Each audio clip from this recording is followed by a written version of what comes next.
Hi, I'm Rhenda. I'm Tim. We're Hardiness Approach. Yes, we are. We want to start off this morning, because we're in Little Barn, we need to show you Faith. Oh, well, we have Faith, but Faith is our chicken. Here, baby. Come here, little one. And Faith is in a little cage here. She has free range of all the coop except getting in with the big chickens. She wants to get in with the big chickens. Let me set this down. There you go. Yesterday, she spent some time free ranging with them, and several of them came up and looked at her, and nobody pecked at her. Good. So we're trying to get her climatized. She to kept them. close to me, though. Away from me.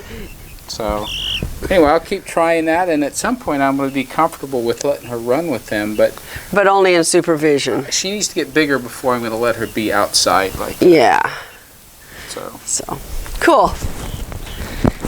So we're now getting 13 eggs a day, which is really nice. Yes, we have an abundance of eggs. Not every day, but yeah, frequently. Yeah. So we have a very much an abundance of eggs, and so I'm going to put some of them in the. I just scramble them and put them in an egg ice cube trays.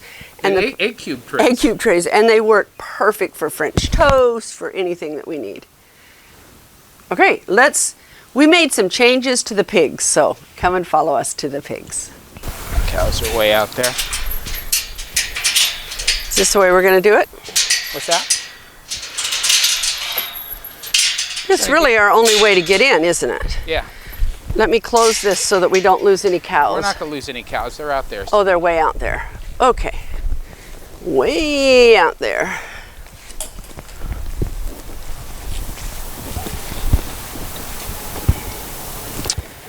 Span around this. Okay. As you can see, they've taken pretty much the vegetation down all the way up to the fence lines.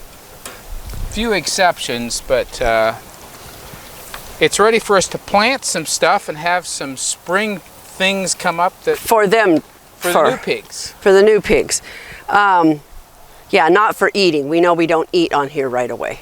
So this has been their area right here. Come with me. Let me show you what we did. Come and see. So this gate right here can swing open. Oh, just a second. Let me get this set up. Okay. Okay, go ahead.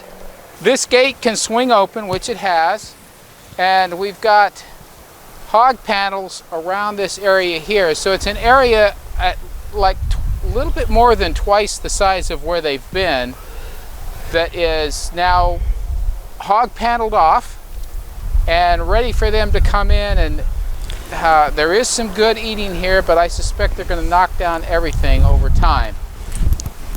That's the plan. Get these weeds knocked down so then we can then plant some other items in here that's better for them to eat. No. Oh, they're going over here. They're going over there.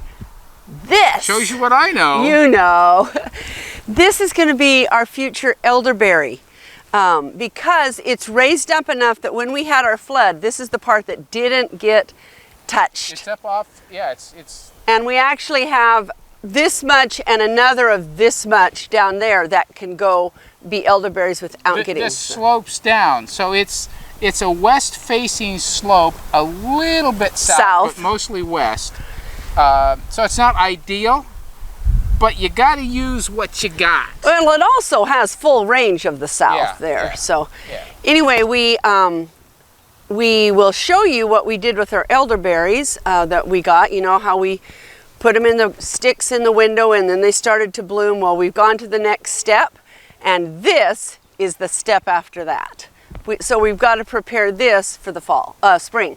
Spring. Get this ready, and we probably won't.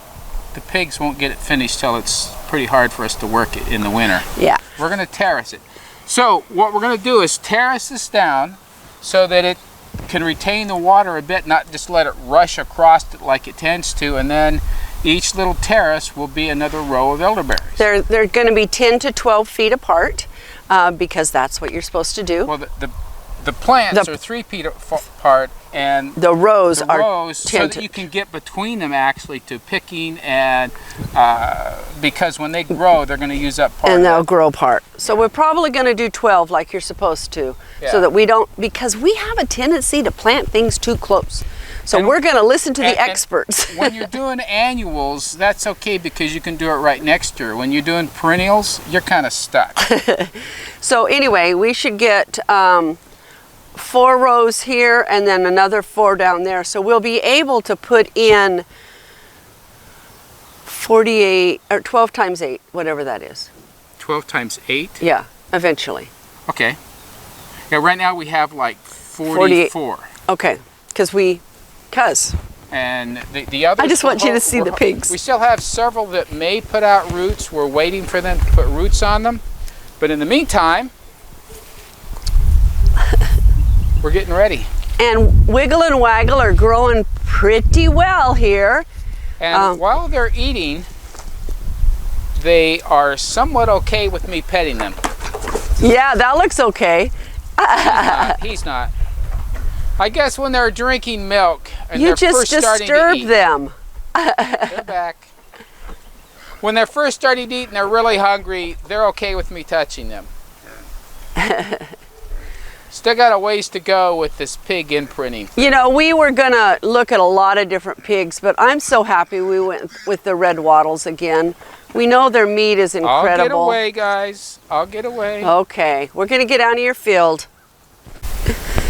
Those of you who know a lot about cows, that have kept cows, I know you think we're silly in the things that we do and what we don't know and so on and so forth. I get it, but if you got great advice, you know, don't laugh at us, please. It hurts our feelings. If you got great advice, let us know, hey, you should consider this, you can consider that. We've had some advice along the way, and it has been really helpful. Really helpful. We appreciate it. What we experienced was a few days, like 4 days in a row, where we had inconsistency with the cows and how we were doing things. Some of it was, I don't know if it was avoidable. I mean, it was just circumstances that came up. So our timing was off, how we did things was off. It was just a combination of different. So we broke the routine big time. Cows are creatures of habit, and if you break their habit, they're going to let you know it. And she let us know it by us not getting milk.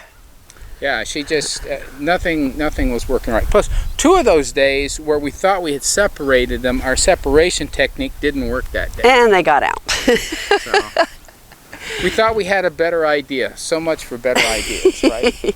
It was totally my fault once, totally nobody's fault the next day.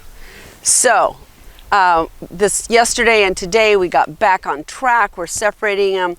We did not move it to the clock. We stayed with the sun when daylight savings time went. We're a firm believer that cows don't believe in daylight savings time. Or going off of daylight savings time.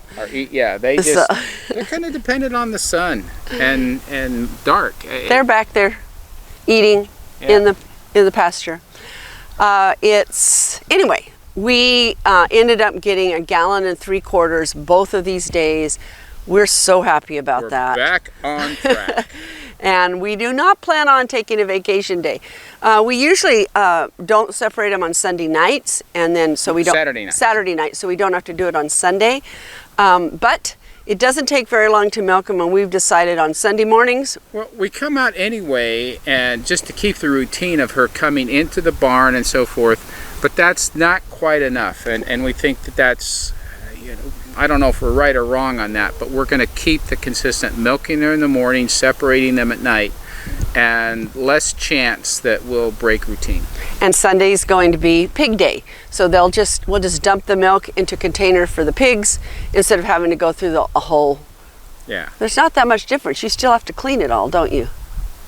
I still have to do all the cleaning. Well, we might keep it on Sunday and give them skim milk, because we give them skim milk. Well, we're having so much milk, plus the skim milk from the products that we make, that the pigs are getting milk. Yeah. We're to the last week that we're going to have these chicks that we're raising for broilers. We'll see. We'll weigh each of them as we'll pick them up, and if we have any that are small, then we may hold off on processing them. But So far, every one that I've picked up has been pretty plump.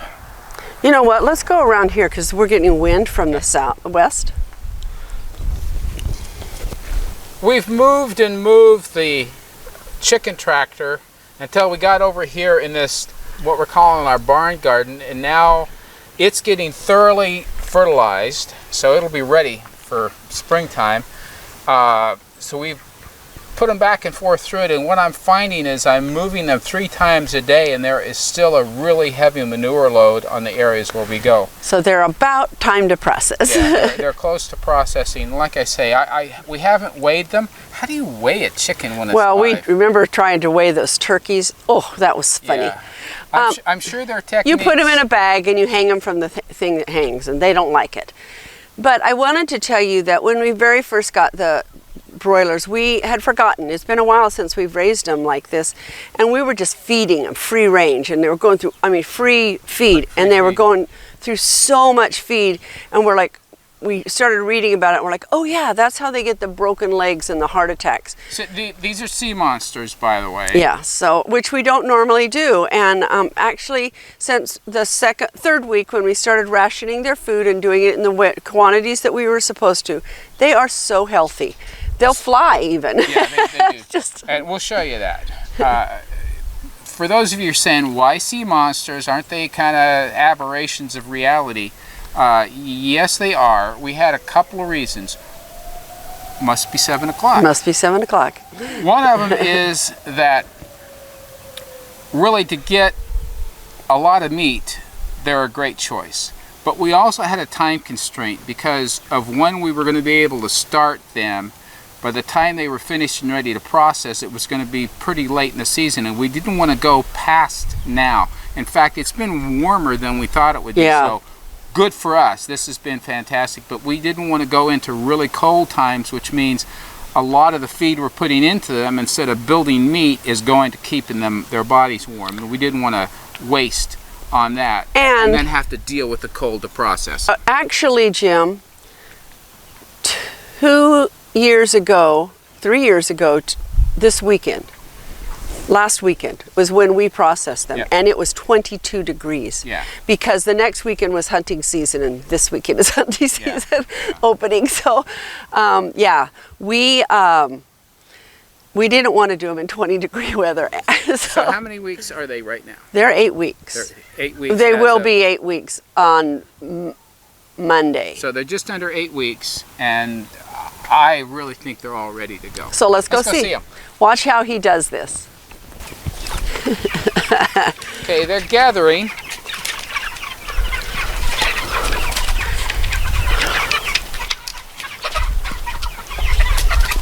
And then they come out.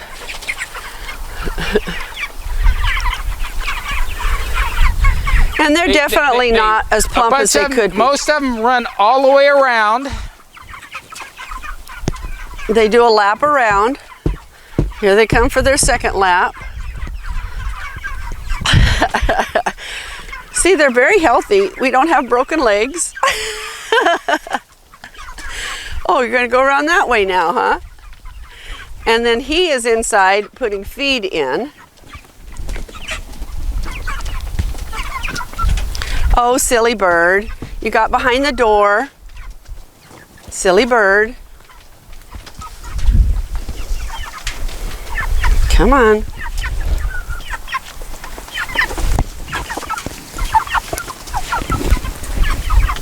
Well, what did that one leave for? Get in there. Go. You can definitely tell the girls from the boys. And the girls will process last, so I think we're going to do them over a week's period of time. Oh wow, they used up all the water. And there they are. Nice and neat and orderly. Now, I feed them. Just a second. I feel like I'm zoomed or something. I don't know. I just need to scooch back so I can show this part.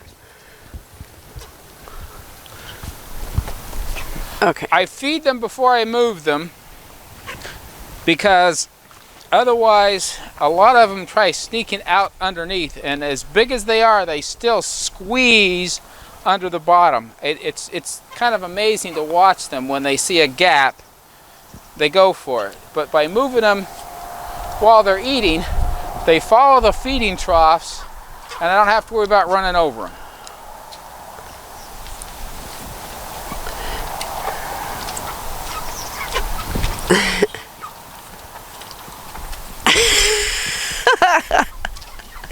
Well, you definitely disturb them. I didn't say I didn't disturb them. And then they get in order again and go eat. And that's that. I'm going a couple more inches. Oh, okay. Yeah, I can see it now in there. Now what I want to show you is what we've done over here. This is what we call Charlotte's Field. Because there's all those trees right here, they, well, you know, I don't know if you know this, but we have lots. There's a deer right there. Oh yeah. There's been a deer and a doe and a large fawn. I want to see the one. We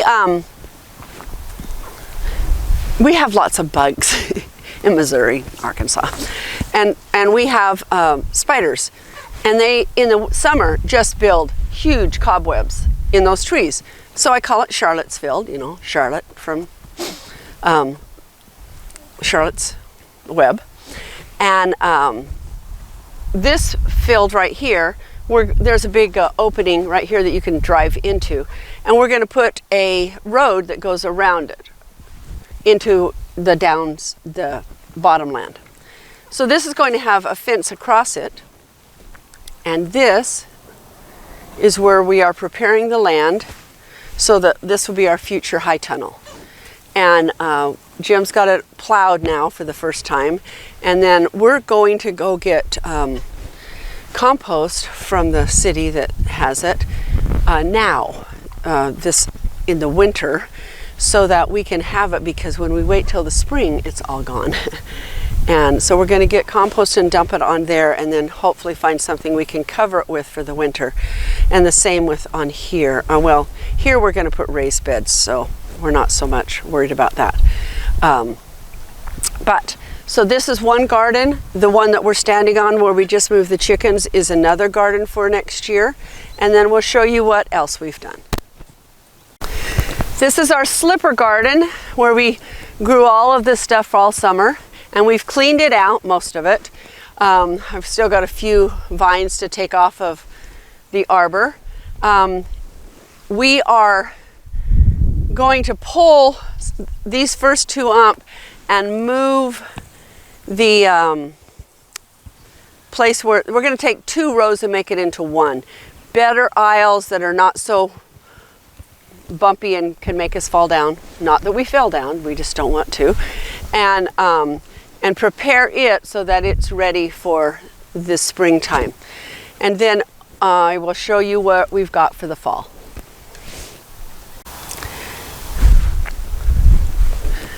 So these are our second row of green beans that we had, and they've got little beans on them this far.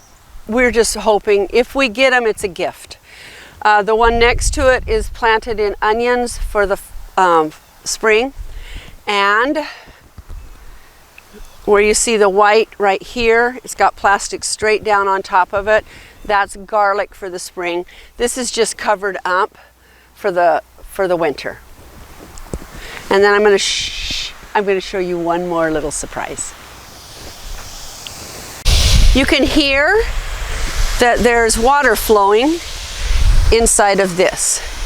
It goes for 1 minute. So as soon as it turns off, I will show you what it is.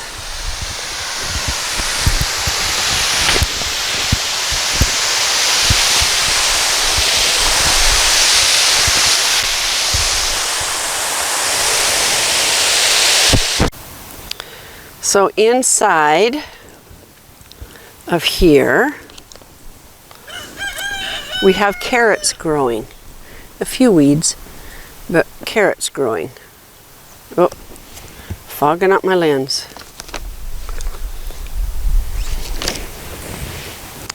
We had a lot of luck with that in Oregon. We grew them during the winter under several layers of the same stuff that the other ones are on. We're going to put another layer or so on top of this so that hopefully we have carrots in the spring. If none of these work out, it was a good experiment. If they do, it's a gift.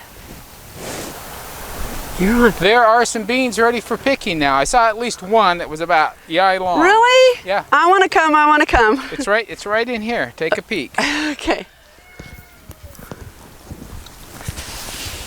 Oh my goodness, look at the... Oh, Jim, you didn't tell me I had onions I'm up? keeping it as a surprise. Oh my word, I have onions. Stay buried under there for the winter. Yes, they're really doing well, actually. Oh.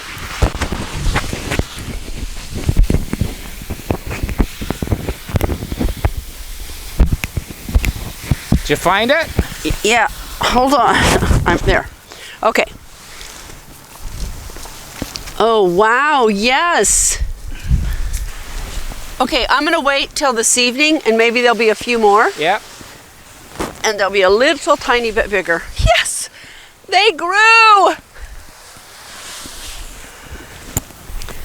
We are. I'm covering this up. Okay. Windows. All right. We had a friend from church offer us his bucket truck for like an electrician picks up and goes and does the wires, and he came over and he chopped down that rest of that ornamental pear tree that was gonna fall on the barn. Yeah, the branch that was hard to get to. Well, he actually had come over to help me with the neighbor's area. He has some oak trees that are down, and we were chopping them up so they can get moved. They're huge. They fell down in a windstorm. And I asked this friend if he would help me get this branch down, and I was going to throw a rope up and pull. And he's looking at this and he's like, "This doesn't look safe." I'm like, "Well, this is the only thing I got." And he says, "Well, how about if I bring a bucket truck over next week?" I'm like, "Oh, that sounds safe."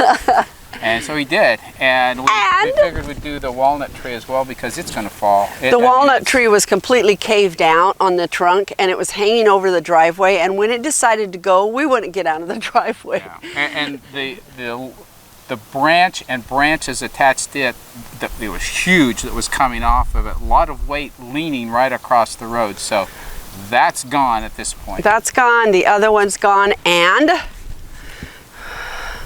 we have lots of wood. This is from the pear tree, and then over here is the beginnings of our walnut wood for next year. I still have to cut up more of the branches that are down, but this was to get the biggest part out of the way. And we've got to get a splitter. Anybody close to us that has a splitter, let us know if you're willing to help let us use it. We haven't used our fireplace since last year. We don't know that it's ever been cleaned, the chimney. And so we have a chimney sweep coming tomorrow afternoon so that we can start using our fireplace just in time for 28-degree weather tomorrow night. We have a lot of wood that we still have to accumulate. Most of the wood we've got is for next season, but we have a lot of fallen trees that have been fallen since we were here before. I just have to go get them. And you know, time.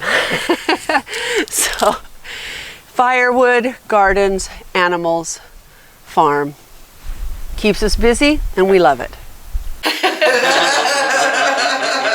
We have our first company. This is our gathering. It is a small gathering, and we have had just a lovely time. We had a blast. So this is Kevin and Jan and John and Katie and me, and Jim's behind the camera. And we had a feast, a harvest dinner. Goodness, so much food. Great company. And the fly was not invited. Wonderful farm. Can't wait to Good visit. have you all out at our house. Lots of great conversation. Yeah. Okay. Learned something. Oh, you've got, okay. I brought that. You This do is have ours. bees. Oh, that's ours. This is ours. Okay. I didn't know what we were going to put the soap in, and so I brought All right. that. With this also? Nope, that's good. Because that's got the, you're not going to put as much weight on it. Come on. Okay, I need lye. 132.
Hey, thanks for watching. And if you're not subscribed, great time to get subscribed.